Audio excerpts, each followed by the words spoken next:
Assalamualaikum warahmatullahi wabarakatuh. Selamat malam teman-teman semua. Apa kabarnya hari ini? Sudah siap untuk menyimak pembelajaran prakarya kali ini? Pastikan kalian sudah menyiapkan buku dan alat tulisnya. Dan jangan lupa berdoa dulu ya sebelum kita memulai belajar. Pada malam hari ini Ibu akan menjelaskan materi pada modul 3 mata pelajaran prakarya mengenai teknologi konstruksi sederhana. Teknologi konstruksi sederhana ini merupakan materi kelas 7 untuk pendidikan kesetaraan paket B. Sebelum Ibu menjelaskan materi ini lebih lanjut, Ibu ingin bertanya kepada kalian, pernahkah kalian membuat kursi sederhana, meja kayu sederhana, atau membuat jemuran dari kayu? Nah, jika kalian pernah membuat salah satunya, maka benda yang kalian buat tersebut merupakan salah satu teknologi konstruksi sederhana. Apa itu teknologi konstruksi sederhana? Teknologi konstruksi sederhana merupakan ilmu terapan yang digabungkan dengan berbagai ilmu lain agar bisa menyelesaikan masalah sehari-hari di dalam kehidupan manusia, terutama yang berkaitan dengan sarana dan prasarana yang bersifat mudah, baik dalam bentuk, pembuatan, dan atau penggunaannya.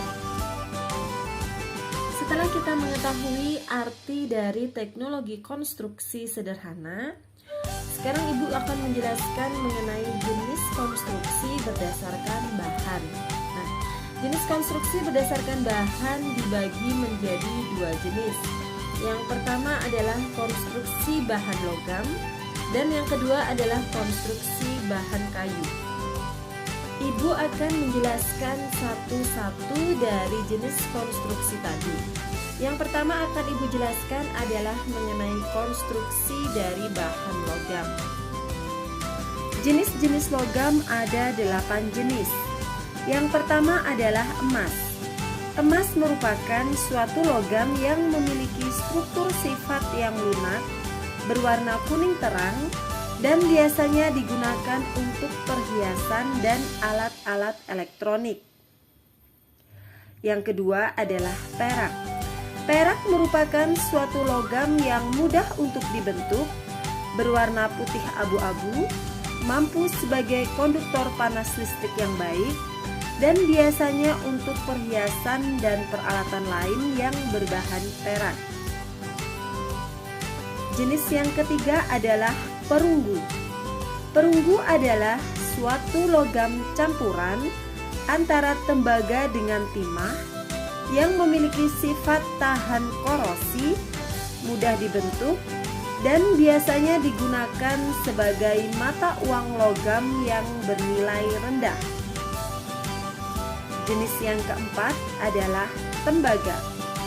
Tembaga merupakan suatu logam yang mudah dibentuk, berwarna putih keperakan, dan biasanya digunakan untuk membuat kawat listrik, tangki air panas, kabel listrik, dan lain sebagainya. Jenis yang kelima adalah kuningan. Kuningan merupakan suatu logam campuran antara tembaga dan seng yang biasanya digunakan untuk barang-barang hiasan, paku-paku kecil, alat musik, dan lain sebagainya. Jenis yang keenam adalah besi. Besi merupakan suatu logam yang dihasilkan dari peleburan biji hermatit di dalam tanur sembur yang biasanya digunakan di tempat bangunan atau di bidang teknik sebagai pembuatan aloi baja. Jenis yang ketujuh adalah aluminium. Aluminium merupakan suatu logam yang bersifat sangat ringan, tahan korosi, dan biasanya digunakan untuk kabel-kabel listrik pesawat terbang, mobil, kapal, dan kaleng aluminium. Dan jenis yang terakhir adalah timah. Timah merupakan suatu logam lunak yang mudah dibentuk, berwarna putih keperakan, yang biasanya digunakan untuk menyapu baja, untuk solder, dan lain sebagainya. Penggolongan bentuk logam ada 4 jenis. Yang pertama adalah besi cor. Besi cor merupakan logam yang berbentuk bulat memanjang. Kemudian yang kedua adalah sheet metal. Sheet metal adalah logam yang berbentuk lembaran dengan ketebalan kurang dari 1/4 in atau 6 mm. Sedangkan pelat atau pelat adalah logam yang berbentuk lembaran dengan ketebalan di atas atau lebih besar dari 1/4 in atau 6 mm. Jadi pelat dan sheet metal sama-sama berbentuk lembaran, hanya berbeda ketebalannya saja. Dan jenis bentuk logam yang terakhir adalah besi holo yang merupakan logam yang berbentuk pipa kotak atau silinder. Teknik mengolah logam ada 5 jenis. Yang pertama adalah teknik cetak. Teknik cetak merupakan teknik mengolah logam dengan cara mencetak pada sebuah cetakan khusus logam. Yang kedua adalah teknik grafir. Teknik grafir merupakan teknik mengolah logam dengan cara mengikis sebagian permukaan material dengan pola tertentu. Yang ketiga adalah teknik etsa. Teknik etsa merupakan teknik mengolah logam dengan cara mencetak menggunakan media cetak berupa lempengan tembaga. Yang keempat adalah teknik bubut. Teknik bubut merupakan teknik mengolah logam dengan cara menghilangkan bagian dari material menggunakan pahat yang berputar. Sedangkan teknik kelima adalah teknik ukur. Teknik ukur merupakan teknik mengolah logam dengan cara menggores, memahat, dan menoreh pola pada permukaan logam yang diukir. Sekarang kita akan membahas mengenai sambungan dan penguatan konstruksi bahan logam. Sambungan dan penguatan konstruksi bahan logam memiliki 3 teknik. Yang pertama adalah teknik patri. Teknik patri merupakan teknik penyambungan logam di bawah pengaruh panas dengan pertolongan bahan tambah logam atau campuran logam. Kedua adalah teknik kelas. Teknik kelas merupakan teknik penyambungan logam dengan cara mencairkan sebagian logam induk dan logam pengisi dengan atau tanpa tekanan, dan dengan atau tanpa logam penambah, dan menghasilkan sambungan yang kontinu. Teknik yang terakhir adalah teknik menganyam. Teknik menganyam merupakan teknik penyambungan logam dengan cara menyilang-nyilangkan bagian lusi atau arah vertikal dengan bagian pakan atau arah horizontal sehingga membentuk pola tertentu. Setelah secara ringkas kita tadi membahas mengenai konstruksi bahan logam, sekarang Ibu akan membahas mengenai konstruksi bahan kayu. Kayu ada berbagai macam jenis di antaranya. Yang pertama adalah kayu jati. Kayu jati memiliki sifat yang renyah sehingga mudah dibentuk, memiliki serat yang padat, dan tidak mudah diserang oleh hama kayu. Kedua adalah kayu mahoni. Kayu mahoni memiliki serat yang padat, jarang memiliki mata kayu, kembang susutnya sedang, tekstur dan daya retaknya juga sedang. Jenis kayu yang ketiga adalah kayu sonokeling. Kayu sonokeling memiliki serat kayu yang padat, sifat kayunya agak keras dan liat, serta memiliki warna coklat kehitaman. Yang keempat adalah kayu eboni. Kayu eboni relatif lebih mudah retak dan kembang susutnya tinggi. Namun, kayu eboni memiliki corak warna yang sangat cantik. Jenis kayu yang kelima adalah kayu balsa.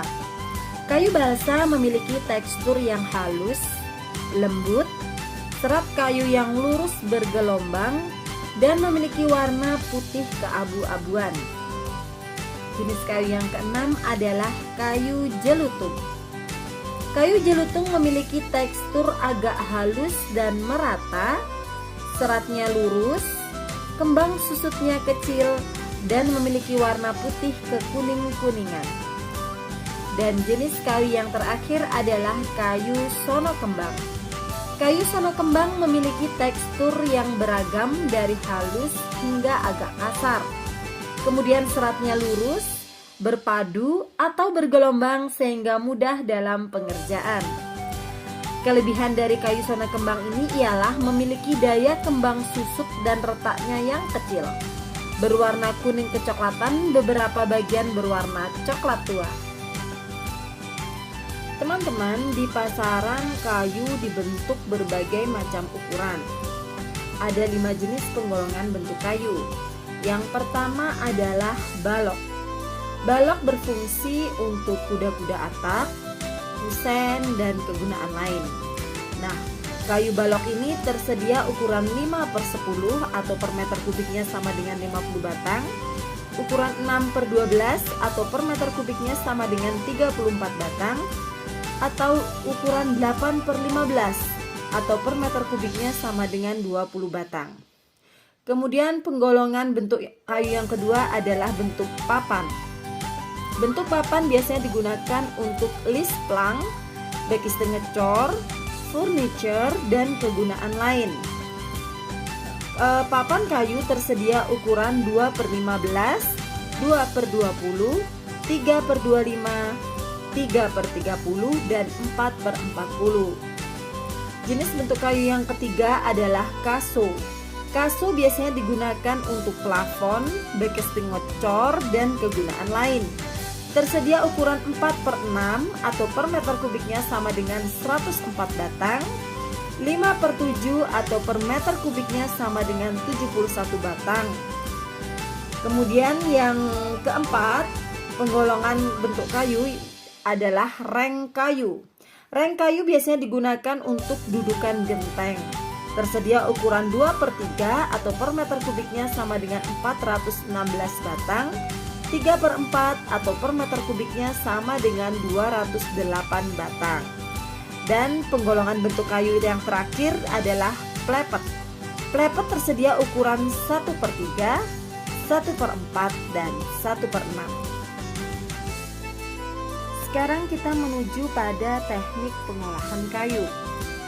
Teknik pengolahan kayu ada 3 macam. Yang pertama adalah teknik kerja bangku. Teknik kerja bangku merupakan teknik pengolahan kayu pada pembuatan benda konstruksi dengan alat tangan dan dilakukan di bangku kerja. Yang kedua adalah teknik bubut.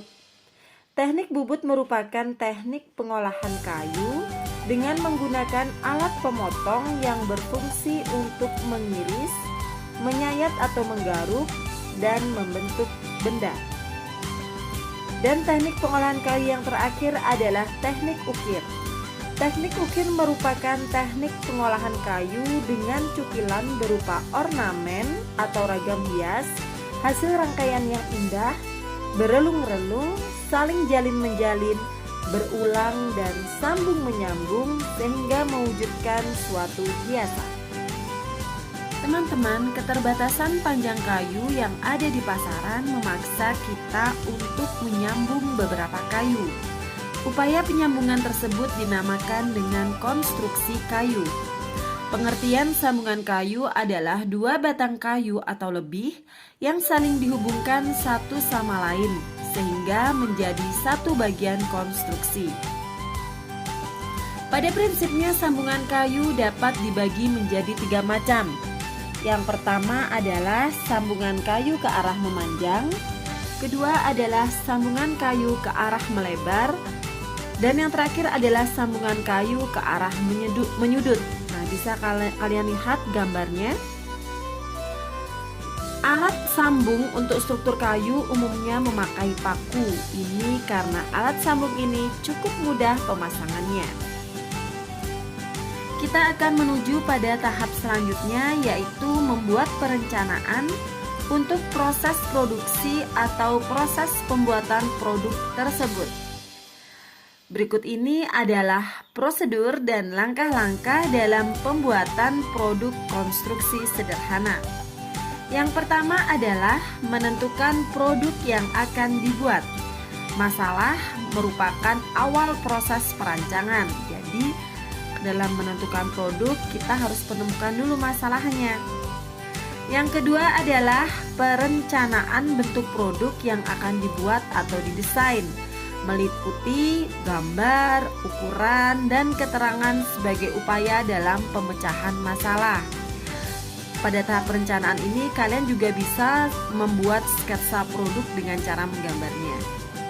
Yang ketiga adalah perencanaan biaya produksi, seperti alat dan bahan apa saja yang harus dibeli, kemudian apa saja yang harus diganti, seperti tenaga manusia, listrik, dan lain-lain. Tahapan yang keempat adalah proses pembuatan. Jadi kita merealisasikan dari apa yang sudah direncanakan sebelumnya. Proses yang kelima adalah finishing atau penyelesaian terakhir. Kegiatan ini dapat berupa pewarnaan, penambahan gambar atau motif yang menarik, atau penghalusan produk agar tampak lebih manis dan aman. Tahapan yang terakhir adalah pengemasan. Pengemasan adalah kegiatan untuk menyiapkan barang menjadi siap untuk ditransportasikan, didistribusikan, disimpan, dijual, dan dipakai. Adanya wadah atau pembungkus dapat membantu mencegah atau mengurangi kerusakan, melindungi produk yang ada di dalamnya, melindungi dari bahaya pencemaran serta gangguan fisik baik gesekan, benturan, dan getaran. Di samping itu, pengemasan juga berfungsi untuk menempatkan suatu hasil pengolahan atau produk industri agar mempunyai bentuk-bentuk yang memudahkan dalam penyimpanan, pengangkutan, dan distribusi. Dari segi promosi, wadah atau pembungkus berfungsi sebagai daya tarik pembeli. Karena itu, bentuk, warna, dekorasi dari kemasan juga perlu diperhatikan dalam perencanaannya. Setelah kita mempelajari tahapan membuat produk teknologi konstruksi sederhana, sekarang kita akan mempelajari bagaimana sih agar produk yang kita buat bisa memiliki kualitas yang baik. Ciri-ciri produk yang berkualitas baik adalah sebagai berikut. Pertama adalah inovatif, artinya menciptakan yang baru. Kedua, kreatif, artinya kemampuan untuk menciptakan hal yang baru. Jangan bingung ya perbedaan antara inovatif dengan kreatif. Perbedaan yang signifikan ialah kreatif itu menghasilkan ide-ide baru, sedangkan inovatif adalah mewujudkan ide-ide kreatif tersebut. Paham ya? Kemudian yang ketiga adalah unik. Unik artinya adalah lain daripada yang lain. Kemudian bersifat khas artinya memiliki ciri khusus atau istimewa. Kemudian juga bersifat estetis yang artinya indah. Kemudian bervariatif artinya adalah beraneka ragam. Dan yang terakhir adalah teknis, jadi pembuatan produk tersebut secara urut dan runtut. Alhamdulillah, selesai sudah materi modul 3 mata pelajaran prakarya mengenai teknologi konstruksi sederhana.